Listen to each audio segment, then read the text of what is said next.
नमस्कार. माझं नाव सुदाम चव्हाण आहे. मी टीम कोऑर्डिनेटर म्हणून सध्या MI लाईफस्टाईल कंपनीमध्ये काम करत आहे. आपल्यासोबत सर आहेत ते आपल्या इंडिया ॲग्रोचे प्रोडक्टचे रिझल्ट घेतलेले आहे. सर आपलं नाव सांगा थोडं. माझं नाव रामकृष्ण गणपतराव कोपे. मी राहणार मूर्तिजापूर, जिल्हा अकोला. बरं सर, हां, कोणते कोणते प्रोडक्टचे रिझल्ट घेतले सर? मी आपलं भूवस्त्र, ग्रो मॅजिक बरं या दोघांचा जास्त वापर केला. बरं तर त्याच्यामुळे आपलं हे भूवस्त्र सर्वच पिकावर एकदम चालते. बरं त्याच्यामुळे आपलं भूवस्त्रामुळे जमीन भुसभुशीत होते.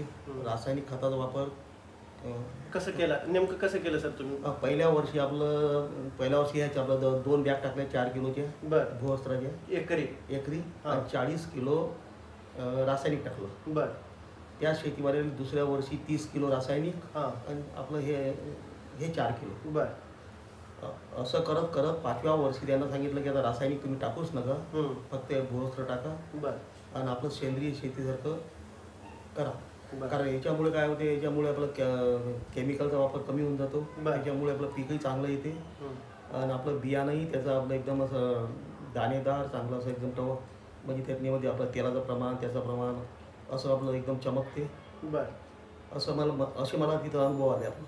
बरं. मी आपलं हे कपाशीवरही खूप वापरलं. अच्छा. तर कपाशीवरचे जे आपलं हे जे येतात लाल्या वगैरे जो येते, हां हां हां हां. तर याच्यामुळे लाल्या येणं बंद झालं.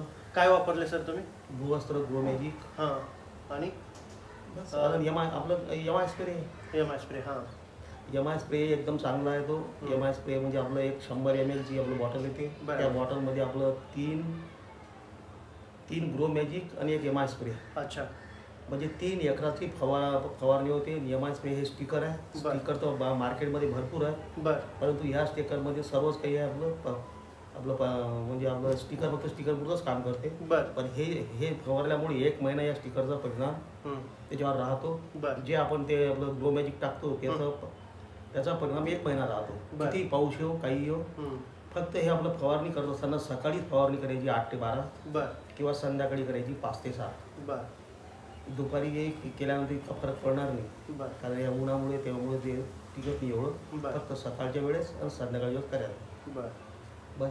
फक्त एवढंच वापरलं. बाकी आता ते आपलं जे दुसरं काही आहे आपल्याजवळ औषध, बरं. म्हणजे जे आपल्या अळ्या पडतात ते पडतात, हं. त्याच्यावर ते काय की अमावस्येच्या अगोदर मारावं लागते. पण ते आपलं अंड्यातनी अळी असताना मारावं लागते. बरं पण त्याचा काही परिणाम एवढा काही झाला नाही, बरं कारण आपलं इथं फवारणी आपलं अमावस्या आली त्या टाइमला पाऊस असतो, बरं. फवारणी करता येत नाही. त्याच्यामुळे मग शेतकऱ्याचे दिवस काही ते वाया जातात. हं, हं, आणि हे फक्त अमावस्येच्या अगोदर 3 दिवस हं. किंवा नंतर 3 दिवस असं मारावं लागतं, असं कंपनीचं म्हणणं आहे. बरं त्याच्यामुळे आम्ही त्याचा बाकीचा वापर काही केला नाही. चालेल. धन्यवाद सर, माहिती दिल्याबद्दल. आभार आहे सर. थँक्यू. शेतकऱ्याला काय म्हणणार सर तुम्ही? फक्त तुम्ही आपलं सेंद्रिय शेतीकडे वळा, कारण की आपली जमीन पूर्ण म्हणजे विषाची होऊन राहिली. ते विषमुक्त जमिनीसाठी आपलं ग्रो मॅजिक, भूवस्त्र, MI स्प्रे याचाच वापर करा. चालेल. एवढंच मी सांगेन. चालेल. धन्यवाद सर. थँक्यू.